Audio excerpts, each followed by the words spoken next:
So you should have gotten a notification now. So if you don't want to appear in the video, basically don't say anything. So today we have Asif Ekbal. He did his bachelor's and master's in chemistry in the Indian Institute of Science, Education and Research in Mohali, and a PhD in Aarhus in Denmark with Niels Christian Nielsen in NMR, solid state NMR. He did a short postdoc with Professor Mathur in Mumbai, if I got this correctly, and then since 2016, he's a postdoctoral researcher at the University of California in Santa Barbara in the group of Songi Han. And today he's talking about the role of EPR detection in deciphering DNP mechanism. And I'm gonna unmute you. I think you can unmute yourself, Asif, if I'm right. Yeah, so feel free. Stage is yours. Okay, all right. Thank you, Nino, and thank you all the organizers for giving me this opportunity to talk about my research, which is on DNP development. I'm very excited about giving this talk because in last 3 years of my research, I have realized that DNP development goes hand in hand with EPR development. So, and this forum is an excellent forum to talk about DNP mechanism from the EPR perspective. So let me start with something very basic. We all know that NMR has the issue of sensitivity. The sensitivity is in NMR is intrinsically low, and it comes from the fact that we probe a very small energy gap in NMR. There are ways to improve the sensitivity. We can either increase the magnetic field or we can lower the temperature to increase the polarization, as you see in this formula. Let me switch to the pointer mode. Oh. Just give me a second.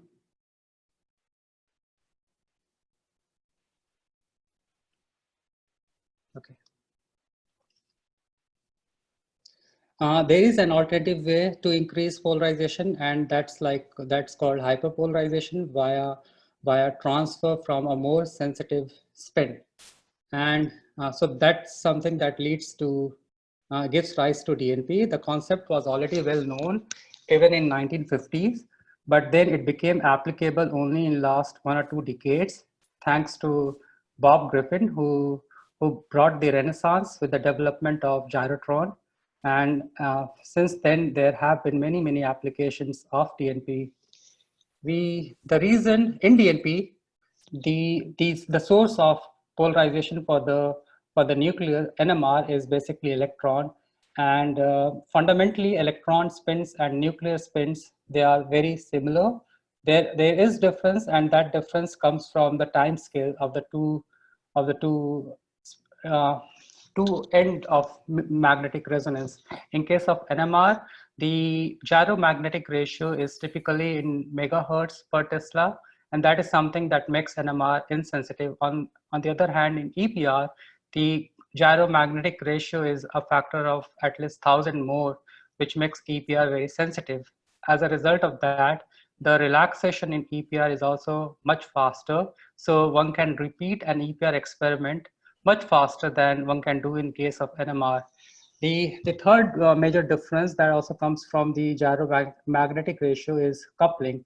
In NMR, the coupling is small. It's typically in kilohertz or hundreds of hertz, which gives rise to excellent resolution in NMR, whereas in EPR, the coupling is large, which impedes the resolution. So ideally, in DNP, what we want to do is we want to combine the best of these two worlds. We want to have the sensitivity of EPR, and we want to be able to repeat an experiment much faster the way it's done in EPR, but we want to contain the resolution of NMR. So that's the aim with DNP, and if something like this is feasible, it would be great. Practically, for DNP to be feasible for a target molecule, we need a source of unpaired electron, and that source of unpaired electron is normally comes in the form of a stable radical that's dissolved in a glassing matrix, which also contains the target molecule that we want to study via NMR.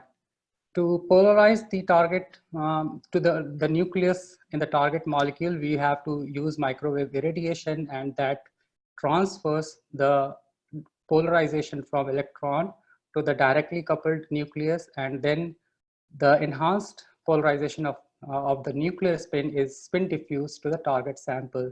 So that's how typically a DNP experiment from application point of view is used. There are multiple factors in DNP which makes this technique very interesting from research point of view. The important factors are relaxation, that in turn depends on many other factors. Then the microwave characteristic used for deriving the DNP is also very important. So the microwave power or frequency is important. The third factor is the coupling network between the electron spins.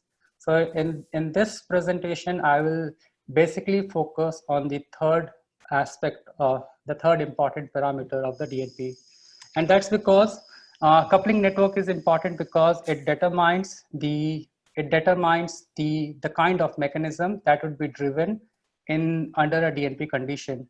So suppose if you have a diluted electron spin, then either Overhauser effect or solid effect would be stringent, would be feasible if we have diluted unpaired electrons. Within this, in the case of Overhauser effect, to give rise to high enhancement, there has to be an efficient cross polarization between electrons and the nuclear and the coupled nuclear spin, which may not be possible in the case of insulating solids. So this mechanism is popular mostly in either in liquid sample or in conducting solids. Solid effect, on the other hand, is possible in all kinds of solids, but then it comes with a very harsh condition in terms of microwave irradiation. One has to drive or saturate the zero quantum or double quantum electron nuclear transition in order to have an efficient solid effect DNP. And achieving making this transition possible at higher magnetic field becomes infeasible, because when we go to higher magnetic field, the mixing of electron nuclear states become the probability lowers down, and also the microwave power that's available at higher magnetic field that's also is much lower. So a solid effect at high magnetic field is not a solution. The solution rather comes from the mechanisms that involve coupled electron spins. So these mechanisms can be broadly classified as triple flip mechanism, which requires at least 2 coupled electron spins, and they have to be coupled to a nuclear spin to which the polarization has to be transferred. The other condition is that the energy difference between the 2 electron spins that has to match the nuclear energy, so that the process basically it drives through a triple flip mechanism. So if the triple flip happens, the energy should be conserved, because this triple flip is very much intrinsic to the system. It does not depend on the microwave. So this is a fundamental mechanism that happens in coupled electron and nuclear spins, and that is used to drive the DNP at present condition. And this would also be the focus of my talk. So let's spend another 30 seconds on this aspect of DNP. There are 2 important parameters. The one is 2 factors that determine the efficiency of this process. The first is coupling between the electron spins, and coupling basically its role is to it determines the transfer rate. And in the scenario where relaxation is a competing process, we want the transfer rate to be high enough. So it's electron-electron coupling that determines the flip-flop process here. The other factor that determines the extent of transfer is the polarization difference between the 2 electrons. So here we ideally want to create a large polarization difference between the 2 coupled electron spins. And if we do that, then through the triple flip mechanism, the electrons, they want to reach a new kind of equilibrium. And in that process, the nuclear enhancement happens. So creating a large polarization gradient between the cross effect or thermal mixing effect satisfying electron is very important for the triple flip DNP mechanism to be efficient. So There are other factors like when it comes to coupling, there has to be a balance between dipolar and exchange coupling. I won't go into all of that. And even when we want to create a large polarization difference, the role of microwave power, the relaxation, and the intrinsic electron spectral diffusion, that all of it plays a role. So there are multiple factors there. So let's now, let me talk to you about the challenges that are there in DNP. I showed you initially this chart that in DNP, ideally we want to have very high sensitivity and we want to be able to repeat experiment faster and also containing resolution, but it comes with a condition. And the condition is basically at present, there the DNP experiments, they are efficient at lower magnetic field, at lower temperature, and also like at slow sample spinning. But these conditions are not the ideal conditions for an NMR experiment. So we want to rather push the efficiency of a boundary of DNP to more practically relevant condition for the NMR. So that's like a challenge in DNP that many people are trying to solve. So the way forward is to solve this challenge is to first identify the problem, and to identify the problem, we need to understand the mechanism, identify the mechanisms. And once we know what kind of mechanism is operating, then we can have a specific solution catered to the specific mechanism. So people normally try to identify the DNP mechanism using NMR experiment. They record basically DNP enhancement as a function of either microwave frequency or as a function of microwave power. And then they get certain profile, which is fitted with some known theory based on many approximation. And one can, in principle, know what kind of mechanism is more dominant there, but then it requires a lot of background information. However, even in these cases, the key information like the coupling network or the polarization gradient that would be generated under microwave irradiation, those are very essential informations to know the efficiency of DNP. Those informations cannot be obtained using NMR measurement. NMR in the end will tell you like how much of enhancement is there. So we do not really know how that enhancement, we reach to that enhancement. All of us would agree that since the source of polarization is electron, so having an handle on knowing the electron spin dynamics would the best way to identify the DNP mechanism. So this is something we have been trying in our lab to do, and also like other people, for instance, people in Weizmann, Daniela Goldfarb and Shimon Vega, they have used EPR detection to understand the DNP mechanism better. Others have not been able to contribute much to it because the kind of setup that's used for DNP is the commercial setup basically does not have the capability of doing EPR detection, and that's because the microwave source that's used, it's not tunable. First of all, it does not have a pulse shaping capability, and it's also not, the source is also not phase sensitive, and all of these criteria are needed for doing an EPR detection along with NMR experiment. We luckily have that feature with our home built setup that several PhD and postdoc in the lab of Songyi Han have contributed to in last 5 to 10 years. And in my talk, I'll be basically showing you some of the results that we got that in last few months, I will say, which helped us to understand DNP mechanisms better. So to be more specific, to highlight how EPR detection in particular can help to understand DNP mechanism, I'm showing you a cartoon here. So under a practical considerations, where the way DNP experiment is done, we take certain radical in high concentration. The concentration is typically much higher than what one uses for EPR experiment. So we use normally like around 20 to 40 millimolar, and sometimes it can even be higher, like 60, 70 millimolar of radical. When we have such a highly concentrated radical dispersed in a glassing matrix, we do not really know about the distribution of electron spins, whether the electron spins are all distributed homogeneously across the sample, or whether they have the tendency to interact with each other or interact with the solvent.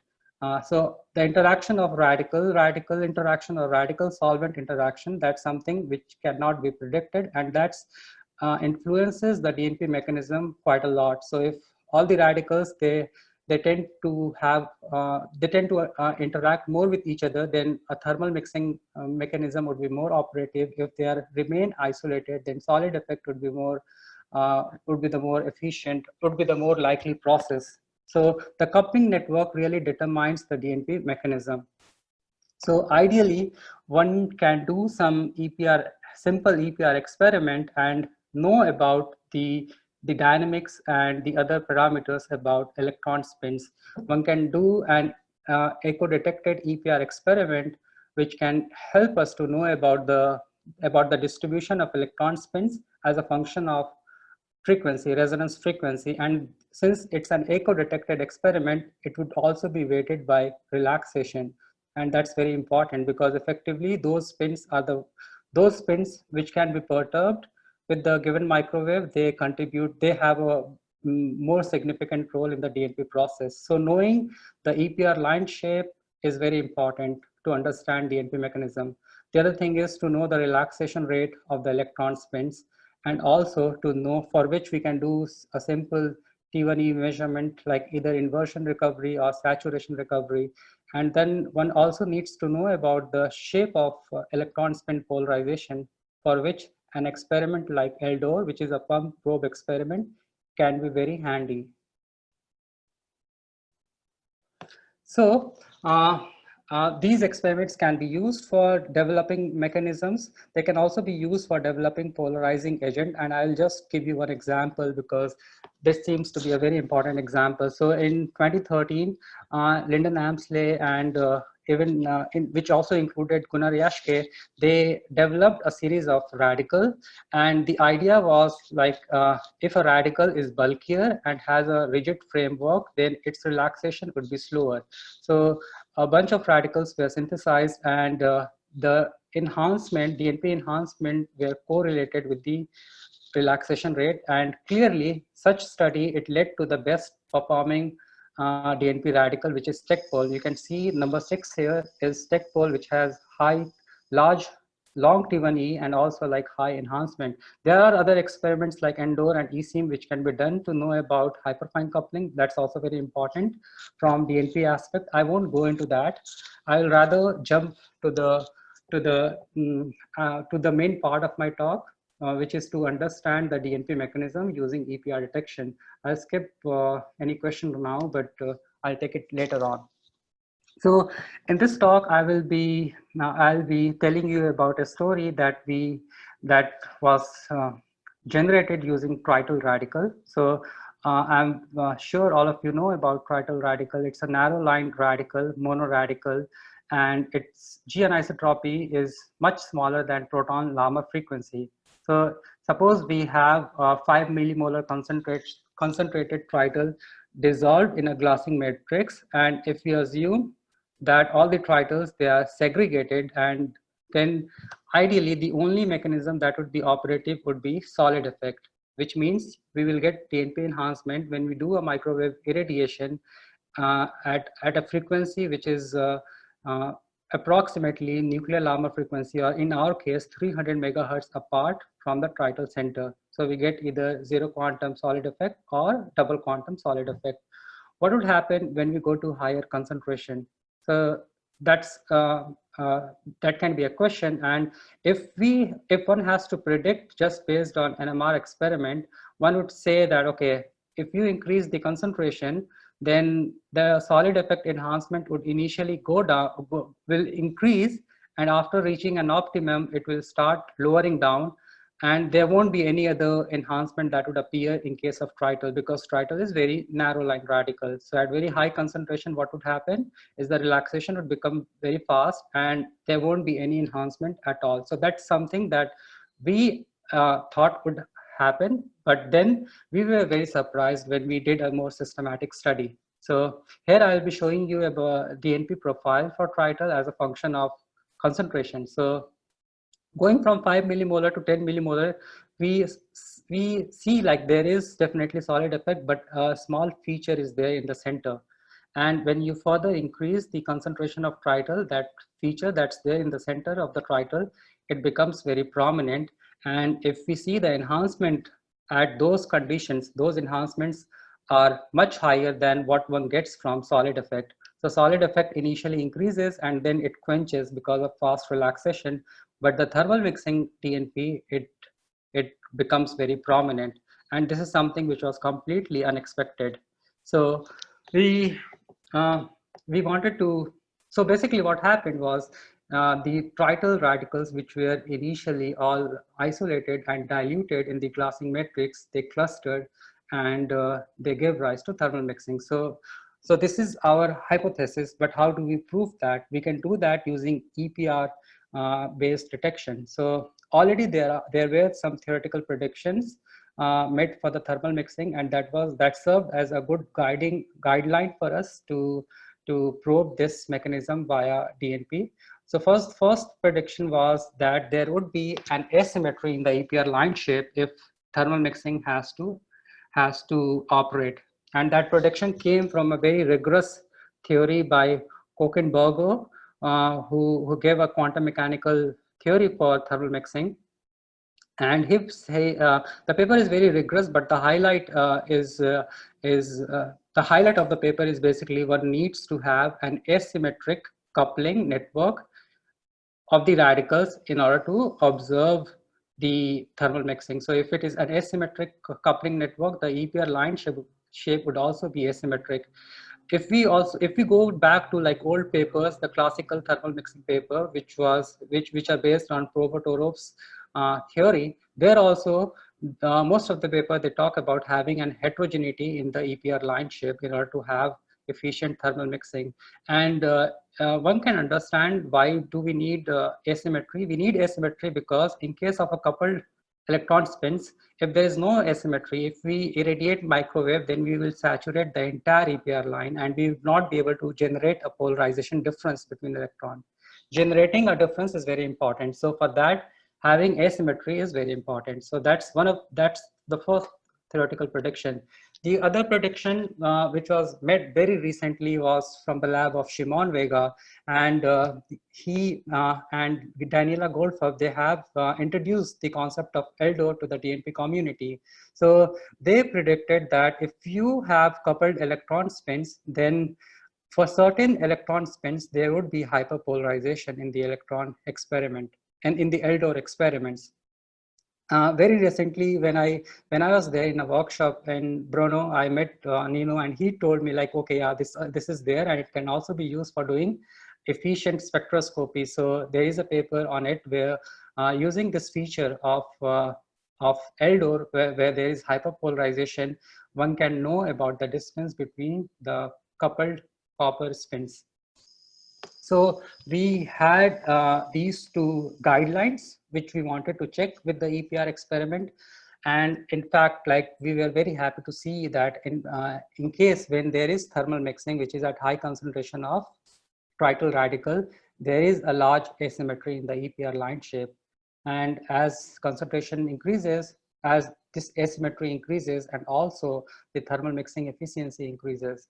The other feature is hyperpolarization. So what I mean here is that typically if you do an ELDOR experiment, you would expect that you burn a hole by saturating the electrons.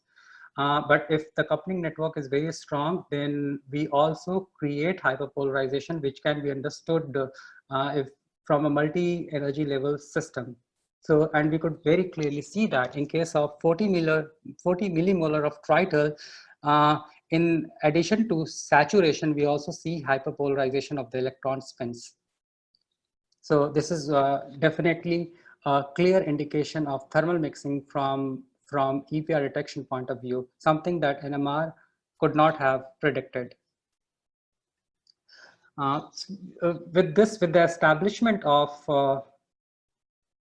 a system of EPR experiment that can be used to detect DNP mechanism, we wanted to use this study and extend it to something that is very interesting. So in 2014, there was a paper that got a lot of attention. The paper came from the lab of Robert Griffin, who showed that in case of BDPA radical, there is, in addition to solid effect, there is an additional enhancement that comes at the center of the BDPA radical. BDPA in one sense is very similar to Trital because that's also a narrow line radical.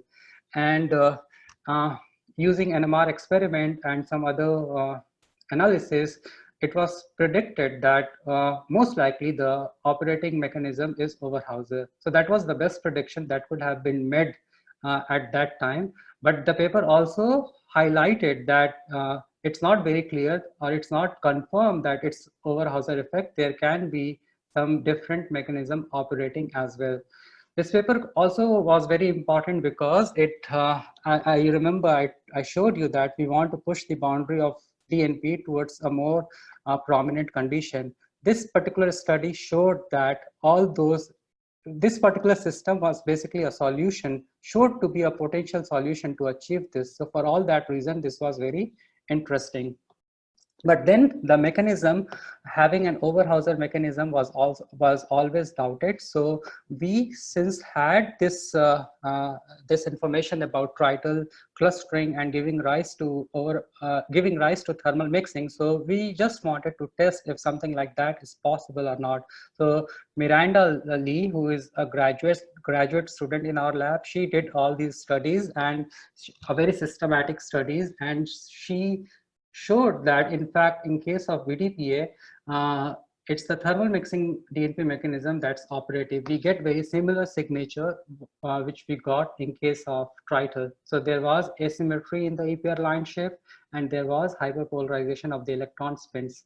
So so this was something that that made us extremely happy about the kind of EPR detection that we could use efficiently to find the DNP mechanism. So using EPR experiment, we also got a set of information about the properties of the BDPA at high concentration, and we used those properties like the relaxation rate and the coupling network to do some simple quantum mechanical simulation, and we were very happy that we could model the thermal mixing line shapes for a coupled electron spin system. So our conclusion from the study was it's the coupling network between the electron spins that determines the polarization gradient between the electron spins, and the shape of polarization gradient in turns determines the shape of thermal mixing DNP profile, and it can be absorptive in certain cases, or it can also be dispersive. So in case of BDPA, it happens to be absorptive.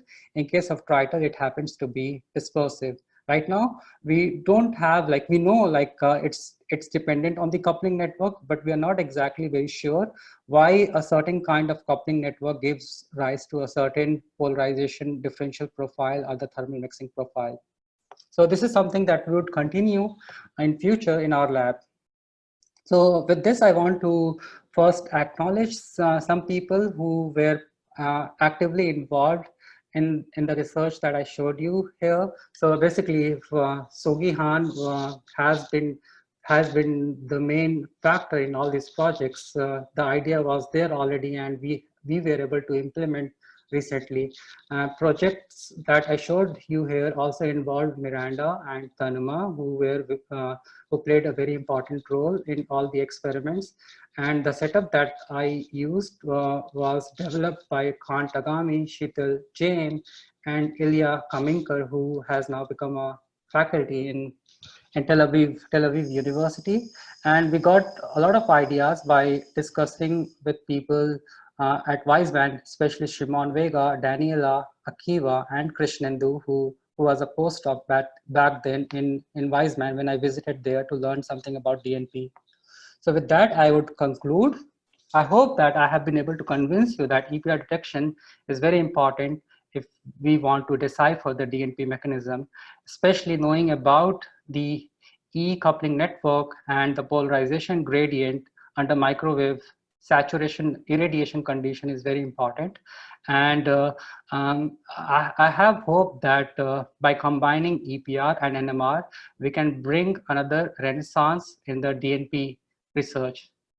So with that, I'd be very happy to take any question. And like before I take question, I want to pitch for the Twitter page that we have for our lab.